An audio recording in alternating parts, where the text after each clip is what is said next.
What you've been conditioned to label as depression is a profound misinterpretation. You've been subjected to a subtle, systematic deception, not the loud, cartoonish kind that populates the internet, but a far more elegant and profitable lie. It doesn't shout, it whispers into the quietest parts of your psyche. It speaks with the clinical authority of a diagnosis, murmuring phrases like, "You have an inherent chemical imbalance. This is simply who you are. Take this medication to manage it. Speak with this expert about your brokenness. Accept your diagnosis, and learn to live with diminished expectations." But let me ask a question that could dismantle this entire construct. What if the issue was never inside you to begin with? What if the real problem is the world that trained you, from birth, to accept a deep, soul-crushing disconnection from your authentic self? In this discourse, you will uncover the exact methods to begin your liberation today. These are not abstract concepts or empty reassurances. They are simple, powerful, and immediately usable tools to catalyze a fundamental shift in your life by tomorrow. This is a commitment to real change, real tools, and real hope. Don't turn away. Your freedom begins now. Let me ask you, with complete honesty, when did you last feel truly, vibrantly alive? Not merely distracted, stimulated, or entertained, but alive. If you're like most, you can't recall. This is not a personal failure. It is a feature of the system. Your spirit, the untamed essence of your being, has been methodically quieted by the drone of repetition. Your nervous system has been seized by the relentless flicker of screens. Your truth has been exchanged for the illusion of belonging. And that creeping emptiness you call depression, that is the sound of your soul's fire rattling the cage you were taught to build. Deep down, you've always known you were meant for more than this smallness. You were not born to simply pay bills and exist in a state of numbness. I recall the exact moment I understood the pain wasn't mine, that I wasn't defective. It was like waking from a dream within a dream. I saw with shocking clarity how every belief about myself had been installed from the outside. Every insecurity was a program. Every limitation was inherited code. The reasons I felt unworthy were not my own. They were echoes of my conditioning. Then, a more profound truth emerged. If it was installed, it could be uninstalled. The voice inside me, long dormant, whispered, "What if I'm not broken? What if I'm just remembering who I was before they told me who to be?" It was the first taste of genuine hope, not the borrowed kind chased with caffeine or motivational quotes, but a deep, cellular hope, ancient and primordial. The world taught you your emotions are flaws. They are not.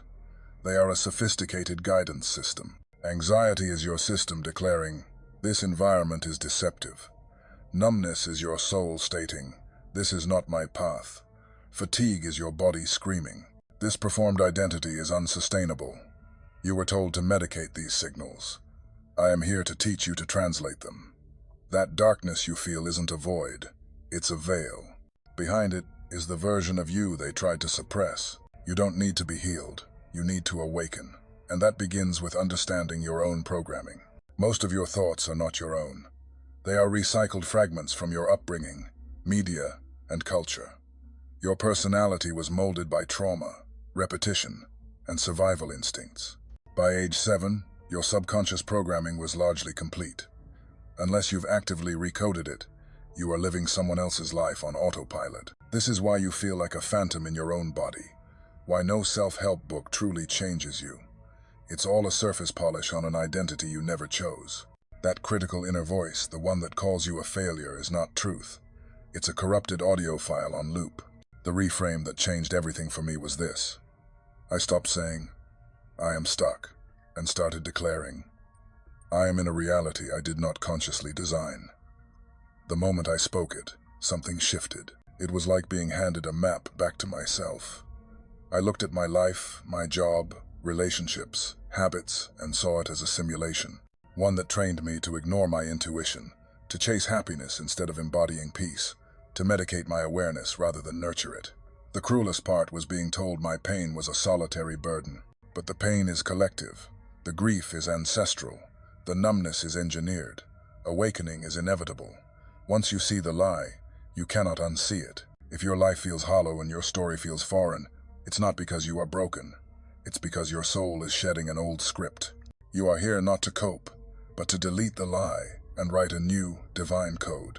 I will show you how. Let me reveal the mechanics of the loop, the invisible prison. It begins with a belief, perhaps planted by a parent or a painful experience. This belief gives birth to a thought, I am not good enough. I am invisible. This thought triggers an emotion, shame, fear, emptiness. The emotion releases chemicals into your body. Your posture collapses, your breath shortens, your gut tightens. Your body assumes this is reality and signals the brain, confirmed, this is real. The brain then fires the same thought again, strengthening the loop until you are no longer thinking. You are replaying a program. This is how depression functions not as a monster, but as a subconscious loop. You weren't born with it. You learned it. Your subconscious mind controls 95% of your daily reality. It doesn't distinguish between truth and familiarity.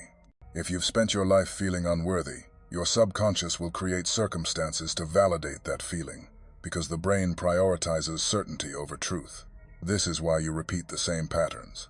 You are not doomed. Your subconscious is on autopilot. Here's when it all changed for me. During another spiral, I finally snapped and said aloud, "This isn't me. This is a script, and I withdraw my consent." The subsequent silence was deafening. For the first time, the inner critic was silent. I had interrupted the signal. This became my ritual. Whenever an old thought appeared, I would speak, "That's not me. That's outdated code." My nervous system began to rewire itself. Let me give you a tool for this. The pattern interrupt. Step 1. Awareness. Notice the trigger thought, "I'll never change." Step 2. Interrupt. Speak aloud. "This is not truth. This is code." Step 3. Replace. Insert a new, powerful command. One time, catching the thought, no one would notice if I disappeared. I looked in the mirror and whispered, "That's a loop. I'm not fading. I'm formatting." It was a moment of real-time spiritual code, rewriting. You are reclaiming admin access to your mind. Every time you override the loop, you weaken the old pattern and build a new one. This is mental hacking. So when the old thought returns, what will you say? Try this. "This thought is not me. It's a file I didn't create, and I just hit delete." This is how gods deprogram the matrix. Let me share a secret from ancient wisdom. What you call depression, ancient civilizations saw as a rite of passage. They didn't pathologize pain. They revered it as the death of the false self before the rebirth of the divine. In ancient Kemet, Egypt, those in collapse were not medicated. They were initiated, taken into darkness and silence to allow the soul to shed its old skin. I was going through what mystics call the dark night of the soul, a sacred unraveling. But our world offered no map, only a diagnosis. Depression is not a defect. It is a divine disconnection. It is your inner self, refusing to live a life that no longer fits. The more you ignore it, the louder it becomes. Your soul isn't asking for stimulation. It's asking for truth. When you crash, you are not malfunctioning. You are descending, like every mythic hero, into the underworld of your psyche. The ache, the fog, the lack of desire, these are not weaknesses. They are ancient signals that the person you've been pretending to be cannot accompany you to the next stage of your life. Ask yourself, what dreams did I bury to fit in? What gifts did I silence to be accepted? That quiet voice underneath the overthinking is not imagination. It's your soul-breaking protocol. I call this the rebellion of the inner God. It's when depression becomes direction. When you stop asking, "What's wrong with me?" and start asking, "What's false around me?" You begin to see the cracks in the system and the futility of performing a role that dims your light. From that rubble, you build something real. I started listening to the subtle frequencies beneath the silence. I remembered my passions before I thought they needed to be monetized. I remembered the simple things that healed me more than any therapy. In that remembering, I found my truth. I am not here to survive. I am here to remember. And remembering is resurrection. You are not too emotional. You are too alive for a numbing system. Your depression is the initiation rite of the awakened soul. You are not lazy, broken, or weak. You are wired for survival in a world that never taught you to thrive. Your nervous system has been on high alert for years, and it is exhausted. You call it depression. In truth, your system is stuck in freeze mode. Your body is a biological frequency field. Constant fear and overstimulation short-circuit its natural flow. Joy becomes unreachable. Desire fades. You just try to get through the day. Then I discovered the vagus nerve, a literal energy highway connecting your brain, gut, and heart. It controls your ability to feel safe, calm, and connected. Most peoples are chronically suppressed because we were never taught to downshift from fight or flight. We were taught to push, hustle, and suppress. The body learned to stay tense. That tension is anxiety. The collapse afterward is depression. It is all a system stuck in emergency mode. Reframe it now. I am not broken. My system is overloaded, and I have the power to reset it. When I realized this, I stopped shaming my emotions and started listening to my body. Every crash was a signal to recalibrate. How do we reset? With the tools in your DNA. Breath, stillness, sound, awareness. This is ancient soul tech. Here is the vagal reset ritual. 3 minutes. 1. Sit upright, feet on the ground. 2. Close your eyes. 3. Inhale through your nose for 4 seconds. 4. Hold for 4 seconds. Woo. Exhale through your mouth for 8 seconds. 6. Whisper. I am safe. I am here. I am home. 7. Repeat for 3 cycles. You are reprogramming the safety signal to your brain. Do this daily, and you will become someone new. Your mind will quiet without force. That silence is the return of your power. When my system is regulated, I don't attract chaos. My reality shifts to match my inner safety. My nervous system is my frequency filter. It determines which reality I receive. To destroy depression, start with the body and the breath. Until your energy is regulated, your thoughts will reflect the chaos in your system, not the truth of your soul. Today, start small. 3 breaths. 1 whispered phrase. I am not my fear. I am the frequency beneath it. That is a reboot command. You hold the switch. What if your pain isn't here to hurt you, but to forge you? We are trained to numb pain, but soul-deep pain isn't chaos. It's compressed power. Hitting rock bottom for me wasn't a dramatic event. It was quiet solitude with a pain I couldn't escape. I wasn't having a breakdown. I was in the refiner's fire. In alchemy, this is the nigredo stage, the blackening, the disintegration of all that is false, a precondition for rebirth. The realization struck me. I am not broken. I am being reforged. That pain I tried to medicate was the hammer shaping me. Emotions are energy. Sadness is unexpressed depth. Anger is an unenforced boundary. Shame is someone else's projection. Numbness is the power you disconnected from. Grief is the soul evolving. These are not flaws. They are elements. When you learn to use them, you become a psychic alchemist. I started asking not, how do I get rid of this? But, what is this pain trying to activate in me? Pain always comes with a blueprint for transcendence.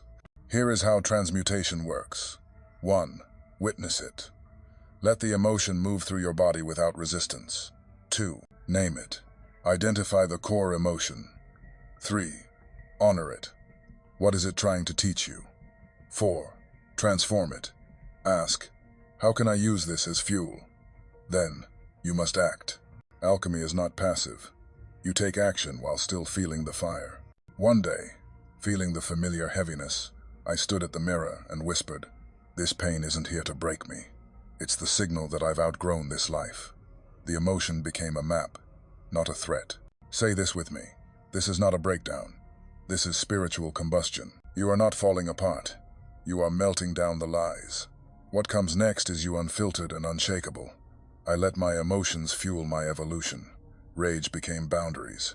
Grief became devotion. Fear became the door I walked through on purpose. That is alchemy. Not avoiding the fire, but becoming it. You are the crucible. Whatever enters you is transformed by your presence. When you feel that wave rise, ask it what it wants you to become. That is how warriors are forged. You have done the shadow work. You have let the fire burn away the false. Now, we enter a new realm. Your reality is not fixed. It is frequency-based. You are the transmitter. This is quantum physics. The quantum Zeno effect proves that whatever you focus on collapses into your timeline. You are the observer. What you look at long enough becomes solid. When you fixate on your sadness and flaws, you freeze that version of yourself in time, running the same simulation on repeat. Your mind is a reality generator. I ran an experiment. For 1 week, each morning, I embodied the version of me that was already free. I didn't just visualize it, I became it. I acted from that state. Within 3 days, my outer world began to shift to match my inner signal. Synchronicities, unexpected opportunities, creative downloads, all because my inner signal no longer aligned with the old me. The quantum field responds to your identity, not your desires. Here is the formula. 1. Identify the version of you on a higher frequency. 2. Embody it now. Breathe, walk, and act like them. 3. Reality syncs. The simulation must adjust. Say it. I am not chasing a better life. I am broadcasting a new signal. You are simply tuned to the wrong station. Change the dial. When you declare, I choose to embody the confident version of me now, you activate the quantum code. The field seeks clarity, not perfection. Decide who you are based on your power, not your past, and reality will bend. Act like that new version in one small way today. That is quantum timeline jumping. When old scripts play, say, this thought belongs to an outdated timeline I no longer subscribe to. Gods do not react, they recode. You have remembered who you are. But to stay awake, you need ritual. You rise not by accident, but by sacred systems that make power permanent. Your divinity is an operating system. My breakthroughs used to fade because I hadn't installed a framework to match my new frequency. The old frequency would pull me back. This is the soul operating system, energetic rituals to keep your inner God online. When done daily, depression becomes irrelevant because you outgrow its bandwidth. Morning frequency installation. Before the phone, whisper, I command this day in alignment with my highest self. Sit for 60 seconds and feel that vibration. Write 3 things you're grateful for. Speak 3 identity commands. I am not the memory. I am the master. I act from wholeness, not history. My energy programs my environment. Midday signal check. Set a timer. When it goes off, pause, hand on chest, breathe. Check your posture, thoughts, tension. If off track, say, I am realigning in real time. Nightly root planting. Before sleep, in the programmable theta state, journal. What old pattern did I interrupt today? Who was I becoming? Then visualize tomorrow's you, already living it. Fall asleep in that frequency. The deepest reframe. I no longer wait for the world to match my energy. I command it to. This is energetic architecture. You are not reacting. You are building. The God Mode Journal. 1. What empowered me today? 2. What belief did I override? 3. What future timeline am I now in? These are command lines rewriting your neural structure. Consistency is identity in action. You have already arrived. Now, you install it. Most people wake up as slaves to their former selves. You will wake up like a god who remembers. This is soul technology. Tomorrow, when you wake, lie still in the bardo, the liminal space. Your mind is wide open. Your first command runs the day. Whisper. This body is not waking up to memory. It's waking up to mission. Breathe. 4-sec inhale. 8-sec exhale. To tell your body, we are safe. We are sovereign. When the body feels safe, the God mind comes online. Before touching your phone, ask, who am I choosing to be today? Your brain is in a programmable theta state. Speak with intention. I am broadcasting from a new frequency. The past is offline. Plant your feet on the floor and say, I step onto this earth as a transmitter, not a receiver. When you broadcast first, you reverse the flow of creation. Go to the mirror. Look into your eyes. Speak reminders, not affirmations. I am the reincarnation of my own highest potential. I am not building confidence. I am revealing it. Finally, sit for 60 seconds and feel one emotion from the version of you that has it all. Embody peace, power, overflow. Breathe it in. You are programming your subconscious, which speaks emotion.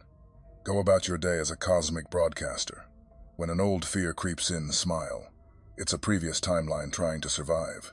You have out-evolved it. Tomorrow, don't just rise. Resurrect. You have made it here. The version of you that believed depression was permanent is gone. You saw the illusion for what it was. When the war ends, you may grieve your former self, but with reverence. That version of you delivered you here. They were not baggage. They were the bridge. What comes next is not healing. It is ascension. Healing fixes what was broken. Ascension says that version is no longer needed. You are not navigating the matrix. You are rewriting it. The final truth.